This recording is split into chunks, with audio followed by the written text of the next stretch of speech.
અમદાવાદમાં senior doctor સાથે ઈડીના નકલી સ્ટાફ બની 8.5 કરોડની છેતરપિંડી, 3 આરોપીઓની ધરપકડ કરાઈ.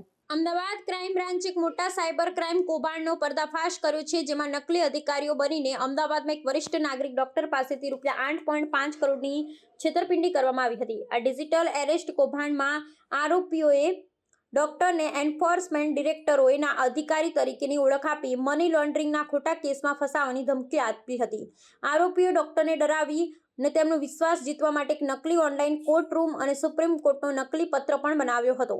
આ રીતે ધમકાવી અને વિશ્વાસ કેળવી તેમણે ડોક્ટરની શેર સંપત્તિ વેચાવીને અનેક ટ્રાન્ઝેક્શન કરાવ્યા હતા. ક્રાઇમ બ્રાન્ચને આ મામલે તપાસ કરી પપ્પુ સિંઘ રાજસ્થાન, આસિફ શાહ અમરેલી અને વિકાસ કુમાર ઉત્તર પ્રદેશ એમ 3 આરોપીઓની ધરપકડ કરી છે અને તેમની પાસેથી 32 મોબાઈલ ફોન, 2 લેપટોપ અને અન્ય મુદ્દામાલ જપ્ત કરવામાં આવ્યા છે. તપાસમાં બહાર આવ્યું કે આ કૌભાંડ કંબોડિયાથી ચાલતું હતું અને તેનો મુખ્ય સૂત્રધાર એલેક્સ મોન્ટીરાજ નામનો વ્યક્તિ છે, જેની શોધખોળ ચાલી રહી છે. આરોપીઓ મોબાઈલ ફોનમાં એક જ સમયે 272 સિમ એક્ટિવ કરી માત્ર વોટ્સએપ ઓટીપી મેળવવા માટે ઉપયોગ કરતા હતા. આ કૌભાંડમાં લૂંટાયેલા પૈસા 20 સેકન્ડની અંદર જ અલગ અલગ બેંક ખાતામાં ટ્રાન્સફર થઈ ગયા હતા.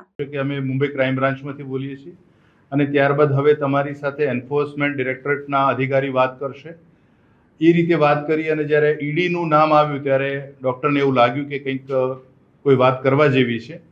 એટલે જ્યારે એમણે વાત કરી ત્યારે સામેની વ્યક્તિએ એવું જણાવ્યું કે અમે જેટ એરવેઝના ફાઇનાન્શિયલ સ્કેમ બાબતેની તપાસ ચલાવી રહેલા છે અને તમારા કેનરા બેંકના અકાઉન્ટમાં આ સ્કેમ પૈકીના 5 લાખ રૂપિયા ડિપોઝિટ થયેલા છે. એટલે જો તમારે આ જે તપાસના કામે તમે સિનિયર સિટીઝન છો અને તમારે તપાસના કામે અહીંયા સુધી ન આવવું હોય તો અમે જે પ્રકારે કહીએ એ પ્રકારે તમારે ડિપોઝિટ પર્ટિક્યુલર અકાઉન્ટમાં કરવી પડશે અને આ તપાસ પૂરી થતાં એ પૈસા તમને પરત મળશે.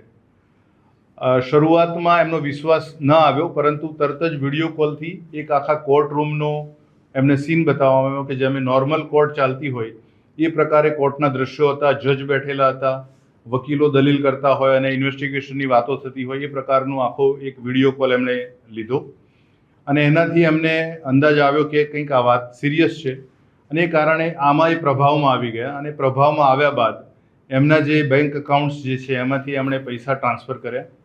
એ ટ્રાન્સફર કરવામાં એમના જે બીજા જે અકાઉન્ટ્સમાં હતા આટલી મોટી રકમ ન હતી, જેના કારણે એમને એમના પોતાના જે ડીમેટ એકાઉન્ટમાં શેર હતા જૂના લીધેલા એ શેરનું સેલિંગ કરાવ્યું.